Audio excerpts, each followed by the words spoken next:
Hi, friends. A huge thanks and gratitude for all the love this podcast is receiving. I'm so delighted to receive beautiful messages from my listeners. Recently received a 5-star review from a lovely listener, Meera Piyush. She has written, Saloni is at her best magical self, pouring out all her love and light, rending us to celebrate ourselves and life. Her podcast feels like a gentle healing balm on our tired souls striving forever, while all that's needed is to just breathe and be happy. Thank you so much, Meera, for this heartfelt review. I know you have listened with love and light in your heart as well. These reviews encourage me to keep going. It makes the time I'm investing in creating this podcast totally worthwhile. So please leave a review and share your takeaways from the podcast with me. And I'd love to share them on my next episode. Link is in the show notes. You're listening to Raising Parents, a podcast for modern parents on a journey to become aware, conscious, and mindful parents. And I am your host, Saloni Singh, a mom of two amazing teenage daughters, a wife, a friend, parents, and family coach. We are talking about how to hold space. If you haven't listened to what is holding space, please listen to the last episode first. Holding space for someone is pure, unconditional love in action. But as you know, knowing something and really living that are two very different things. It's about being fully there for someone, with your complete being, wholeheartedly, with your mind, heart, and spirit. So, how can we effectively hold space and become a good space holder for the people we love the most? There are certain characteristics of a true space holder. For the ease of learning, I've created an acronym for it, CALM, where C is for consciousness and compassion. A higher level of consciousness, awareness, and compassion is needed to become a true space holder. A is for acceptance and appreciation. A deep level of acceptance and appreciation for yourself and the person you are with. This acceptance naturally leads to compassion as well. L is for listener, an active, attentive, and deep listener, without any judgments and assumptions. And M for mindfulness, a mindful presence that leads to a deeper level of connection. We will be talking about how to truly become calm and imbibe all these qualities one by one, and how to practice holding space for the maximum growth of our own selves and our children. As humans, we go through pain, confusion, hopelessness, anger, despair, to joy, excitement, and bliss, and so do our children. When you hold space, you're creating a container for the other person's emotions to come up, to be held and seen without the interference of your own and be released naturally. So, how do we create this container? I remember an incident so vividly. It was few years back when my elder daughter was about 5 years old. We used to live in London at that time. I was in a supermarket with her. She asked me to buy a toy for her, and I said no.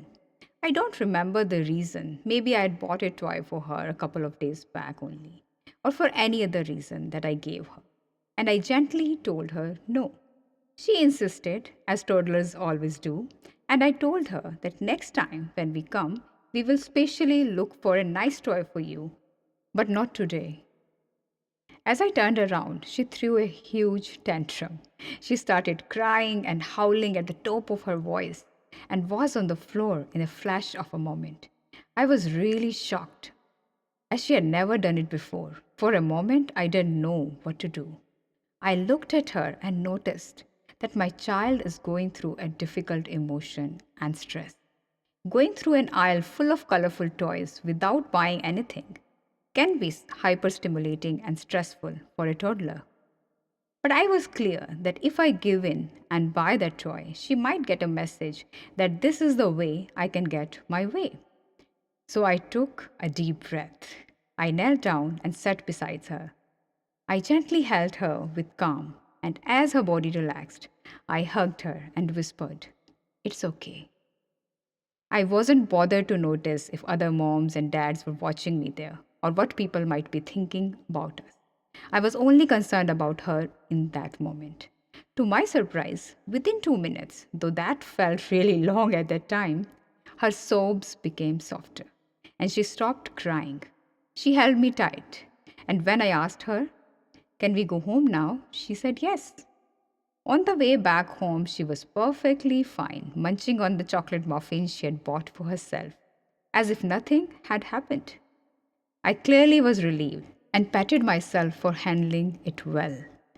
What I did at that moment was I allowed her to feel her emotions without making them wrong, without trying to stop her or giving a rational reason why she shouldn't feel and behave that way. I was just holding space. There have been many times when I haven't been able to hold space for my children. When I told them, "There's nothing to cry or whine about. We should be grateful for all that we have. Look at the positive side," and I have given them lectures as well. But over the years, I've been learning to do this for my children and my family. And I have witnessed many times when an emotion is allowed and validated in kind presence of love and acceptance, it starts dissolving. We can learn and do this for our children, being present and validate their emotional state, while simultaneously being present to our own as well. This means the person holding space has double duty. If you are the person holding space for someone else, you need to be tuned in to your own judgments, emotions, desired outcomes, beliefs, and opinions, all while understanding what's happening for the other person as well. Because if you're not aware and conscious of your own state and thoughts, the external situation can drive you crazy. So, the first step is to become conscious and aware of your own internal world. Start noticing, moment to moment, how your thoughts are moving from self criticism, complaints, blame to appreciation, anger, pity, guilt, and more. Whatever comes, become present to that. A good practice to build self awareness is to start journaling your thoughts and feelings. Writing them down on a paper is really therapeutic. It helps to release a lot of them and brings relief to an extent as well. Also, next time when your child is going through an emotional experience, just be curious and observe. What I've realized over time is that my own state and emotions have a great role to play, whether I'm able to hold space for my children, my spouse, or not. If I am calm and peaceful, I can handle my teenagers' mood swings with much ease. But if I'm going through my work stress, I'm overwhelmed or feeling worried or anxious about something, there is no way that I could provide the balm for others. As author Brené Brown says, when we are looking for compassion, we need someone who is deeply rooted, is able to bend, and most of all, embrace us for our struggles. Deeply rooted is an important word here, which means being grounded and centered. Usually, what happens is this: when our child shares something with us, like any stress or anxiety they're going through, we become anxious ourselves. We start worrying about them. We can't see our child in pain, and we want to immediately come to their rescue. Either we deny their feelings by saying things like, "Don't worry, you will be fine. This happens to everyone, happened to me as well. What's the big deal about it?" Or something else. Or we start giving advice about 10,000 ways we know about how they can fix their problems, right? I know this very well because I've done it too. The only issue with this approach is this doesn't work at all. It's like denying and invalidating their experience. This makes them feel that my parent doesn't understand me and irritates them even more. Also, it disconnects them from us, especially if we are talking with a preteen or teen. They sometimes just stop sharing their feelings with us anymore. I'm sure that parents of teens will relate with this. What they need is your deep listening, presence, and trust in them, that they can handle and solve their problems themselves. What happens when you fully trust them? You give them permission to trust their own intuition and wisdom, literally as if you're allowing them that they can trust themselves. You don't take their power away, you empower them instead. When you keep telling your children, do this, do that, or don't do this, don't do that, which we do a lot as a parent, we give them a message that you don't know. I know better than you, so follow my guidance. And we leave them feeling incompetent and then wonder why they don't believe in themselves. There are times when we need to step in and help our children with decisions, but more often than not, they're capable to make their own choices, right choices, if we trust them enough and give them space to do so with a lot of patience. We just need to give them the right information and resources at the right time. We have to start questioning ourselves that just because I am this many years elder than my child, do I have the right to tell them things which I myself don't follow? For instance, we tell our children not to react, not to be disrespectful and angry, while we do the same thing many times in front of them. Question yourself, why should my child listen to me? If I'm not working on my own reactions and patience level, if I'm not being a role model for them. This doesn't mean that you feel bad or guilty, and this doesn't mean that you get sucked into your own or others' emotional state, because then you will both need someone to hold space for you. There are many simple techniques like meditation, mindfulness, yoga, and more to help you center yourself that we will be discussing in the coming episodes. In order to learn how to hold space for your children, first you hold space for yourself. Literally, reparent yourself. Raise your self awareness by asking these questions. How do you see yourself? What do you think of yourself as a person? Do you like yourself? Do you get inspired by yourself? Write down the answers to these questions and then ponder, who do you wish to become? The truth is, what you wish to become is already a part of you. You just need to connect with it. As Rumi said, you are what you're seeking for. It's also about recognizing that although we all are imperfect, we all can make mistakes, yet we are all also powerful beings. We can each hold space for ourselves when you're going through something, whether big or small, by tapping into self compassion. When you start holding space for yourself by being present with awareness, you will feel deep love and light in your own being.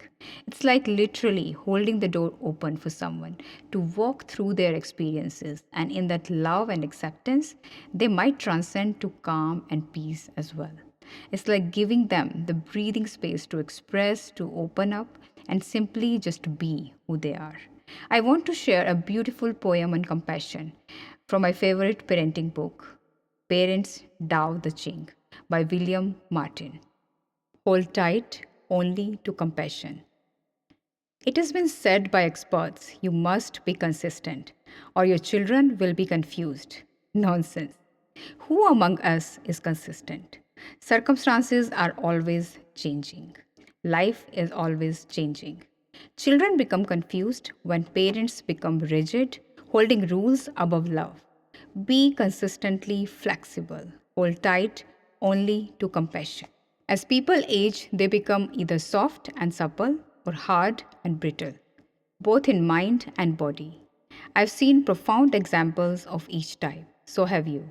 Which are you becoming? Children are flexible in body and in spirit. The greatest gift we can give them is to become the same. Hold tight only to compassion. Hold your judgments, your opinions, and beliefs lightly. Let's be like water, fluid, flexible, and supple. We will be talking about acceptance in our next episode. Till then, keep growing, keep evolving, and have a beautiful, joyful life with your children. Much love your way. Signing off, Saloni Singh. Keep sharing this podcast with other parents and keep showering your love. Thank you so much for listening.